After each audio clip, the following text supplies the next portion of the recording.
On today's Tell Dr. D, stories of trichotillomania. Picking skin and pulling hair is something we do every day, but what happens when this habit becomes a life-debilitating obsession?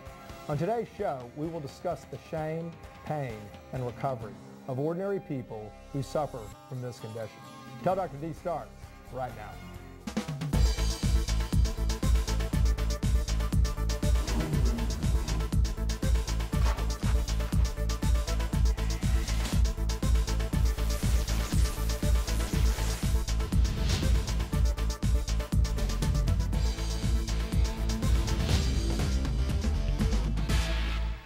Hi, I'm Dr. Dale Archer. Today we are talking about trichotillomania. Tricho, hair, tillo, pull, mania, obsession.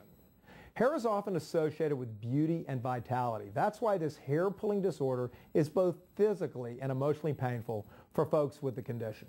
For some, trichotillomania may be mild and manageable. For others, the urge to pull hair is overwhelming. Some treatment options have helped folks reduce their pulling or stop entirely, and the mainstay of treatment is medication.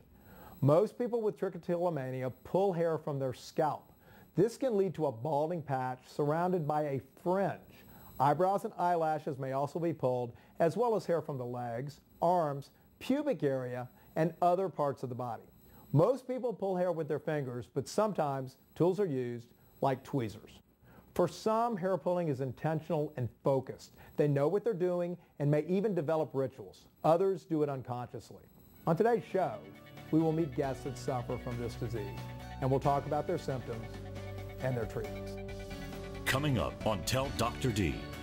One woman said to me, after, she said, it's so great to see this kind of show. She said, there's enough shows on right now where people are throwing chairs at each other and sure. There's enough of that. She said, there is such a need for this kind of thing. Have you gone from being someone who was productive and happy, who enjoyed life and time spent with friends, to a person alone and confused? You can turn it around like others who have gotten help. Have you or a loved one become addicted to pain pills or other opiates? If so, Behavioral Health Group's Lake Charles Substance Abuse Clinic can help. Please call 337-433-8281 to schedule a confidential appointment. At Memorial, we get that women are different and that you have special needs and wants, like modern birthing suites, the latest breast health diagnostics, advanced neonatal care, and other women-specific services. As a mother, daughter, sister, wife, and grandmother, you have many roles in life, and so should your health care. That's why there's Lake Charles Memorial Hospital for Women, a special place that understands your life. We are Memorial for Women. If you or a loved one is experiencing depression, anxiety, or bipolar disorder, there is help locally. Bridgeway Psychiatric Center offers a day treatment program that combines medication management with psychotherapy to decrease symptoms and help clients get back to the things they enjoy. If these symptoms describe you or someone you know, Bridgeway can help. Bridgeway Psychiatric Center provides effective treatment without the confinement of a hospital. For more information or to schedule a confidential screening, call 562-0211.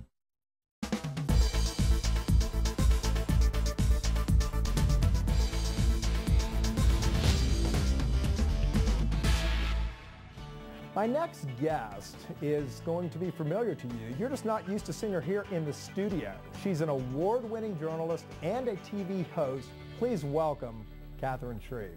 Oh, thank you so much, Dr. D. I'm thrilled that you're here. You've been traveling all over. How do you find the time to do it all? This has been an amazing experience. Well, as you know so far, we've gone to Atlanta and New Orleans. I mean, what a job I have with you all. And we have talked to some of the most amazing people. And Dr. D, you and I were talking about how we couldn't get over how candid and how honest and forthcoming and how much people really wanted to talk about these really, really serious issues. And I think it really goes to show how much of a need there is for this kind of show. Well, it's amazing that I'm looking at that and going, I can't believe these people are opening up their lives on TV, and a lot of them asking for help, just saying. Dr. D, they really were. And it was funny, one woman said to me, after, she said, it's so great to see this kind of show. She said, you know, there's enough shows on right now where people are throwing chairs at each other and Sure. you know, I mean, there's enough of that. She Right. said there is such a need for this kind of thing, because I think what we see a lot too when we're out there on the streets talking to people, so many people with mental illness or addiction feel like they're the only people out there, and they feel so alone. And not only that, to have a reporter coming up and actually asking them about their problems and talking to them and giving them a venue to discuss it is fantastic. But anyway, I know you've got some great clips here that we're going to look at, so We do. So tell me what we got. We do. So in case you missed show 1 or 2, you know, we had some powerful stuff. People talking to us about addiction and heartbreak as well. So I think we're going to take a look at heartbreak first. And so here are some of the clips from that show if you missed it. I'm a doer. I throw myself into work. I work, find plenty of projects to do. That's how I get over anything that's, you know, challenging for me. Do you think that's always healthy, or do No, I don't necessarily think it's healthy, but it helps relieve my stress. Work more and keep my mind more focused on my business and just keep my mind off of what hurt me. Are you usually one being dumped or the one doing the dumping? Well, let's put it this way. I'm on wife number 4. So what do you do to get over a broken heart? First thing I do is cry. Try to get all that hurt out as much as possible.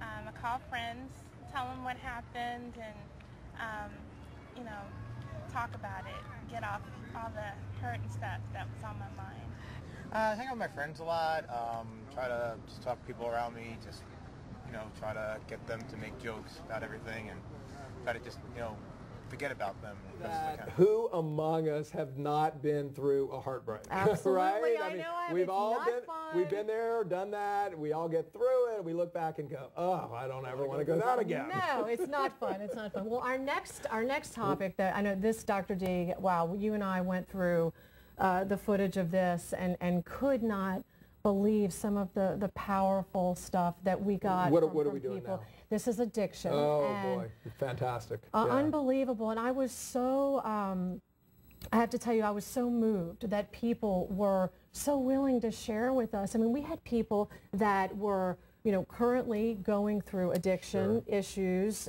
drug issues, gambling issues. We also had people, you know, going through recovery at the same time and sharing also how they go through recovery. So Let's that take a was look. definitely powerful stuff here. I'm John, I'm 19. I don't really know if I'd say I have an addiction, but I don't know, I do a lot of drugs, and I have since I was like 14. But I don't know, I've had like a lot of different drugs of choices. First it was weed, then I did coke for a while, and then it was acid, and then like a lot of designer drugs, and then I did a lot of like cough syrup and stuff. Pretty much more of anything that would make me high. I mean, that's how it worked for me. You know, it didn't matter if it was, you know, liquid or snorted or whatever. Got clean when I was 19 and got very involved in 12-step program. I fought through the dungeons of addiction for a long time. Started out as a dealer of the poison, you know. But the dealing of drugs caused you to like break down whole communities, whole families. What are some of the things that addiction has caused you to do to yourself and your body? Man, my cutting addiction, I have over 200 scars on my body from it. You know, I have cigarette burns. I have like all up here, all here, all up and down here. Just years and years of scars, and each one has a story, and I can point to each one and tell you exactly how I got it and what mindset I was in when I put that there. Well, I want to thank you for being here, but now going forward, where are you going to be next? You've been to Atlanta, you've been to New Orleans, you've been to Lake Charles. I mean, you've been all over Louisiana and the South. Where are you going? Well, I think I'll just